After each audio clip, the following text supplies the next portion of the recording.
بسم اللہ الرحمن الرحیم۔ السلام علیکم۔ اچھی موت، نیک موت کی کچھ نشانیاں یہ ہیں۔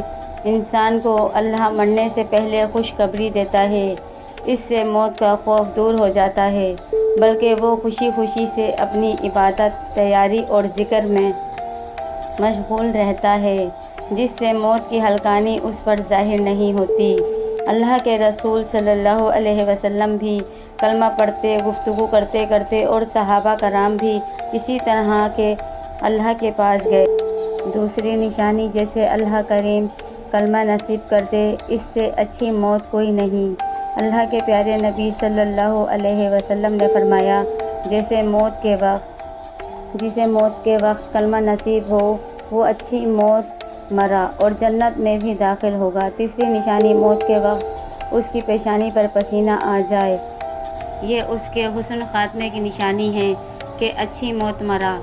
چوتھی نشانی یہ ہے، جمعے کے دن یا جمعے کی رات کو جو فوت ہوتا ہے، اللہ اسے عذاب قبر سے محفوظ فرمائے گا۔ طاعون کی بیماری میں جو فوت ہو گیا وہ بھی شہید ہے۔ صحیح بخاری کی حدیث ہے، طاعون کی بیماری ہے جو کہ ایک دبائی مرض تھی، جو اس سے فوت ہو جائے وہ بھی شہید ہے۔ رسول اللہ صلی اللہ علیہ وآلہ وسلم نے فرمایا، پیٹ کی بیماری، کوئی بھی بیماری جس کا تعلق پیٹ سے ہے، فوت ہونے والا بھی شہید ہوگا۔ صحیح بخاری کی روایت ہے کہ جو ڈوب کر پانی میں مر جائے یا اس پر کوئی چیز گر جائے، پہاڑ، چھت یا کوئی اور چیز، اور وہ فوت ہو جائے، وہ بھی شہید ہے۔ اس کے علاوہ کسی کو آگ لگ جائے اور وہ فوت ہو جائے، اس کی موت بھی شہادت کی موت ہے۔ آپ صلی اللہ علیہ وآلہ وسلم نے فرمایا، ایسی بیماری جس سے پھیپھڑے ختم ہو جائیں اور انسان کی موت واقع ہو جائے، اس کی موت شہادت کی موت ہے۔ جو اس طرح اللہ کے پاس چلا جاتا ہے، وہ شہادت کا مرتبہ پاتا ہے۔ یہ اللہ کے پیارے پیغمبر صلی اللہ علیہ وسلم کے فرائض ہیں۔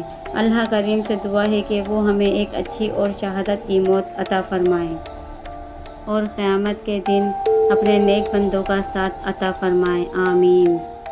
اللہ سے مانگو، بے حساب مانگو اور بلا جھجک مانگو، کیونکہ وہی ایک ذات ہے جو واپسی کا تقاضا نہیں کرتی۔ سبحان اللہ۔ اپنا درد اپنے رب سے بانٹ لیا کرو، پھر درد جانے، دوا جانے اور خدا جانے۔ اگر آپ کو یہ ویڈیو اچھی لگی ہے تو آپ اس کو لائک کریں، شیئر کریں اور سبسکرائب کرنا مت بھولیے گا۔ جزاک اللہ۔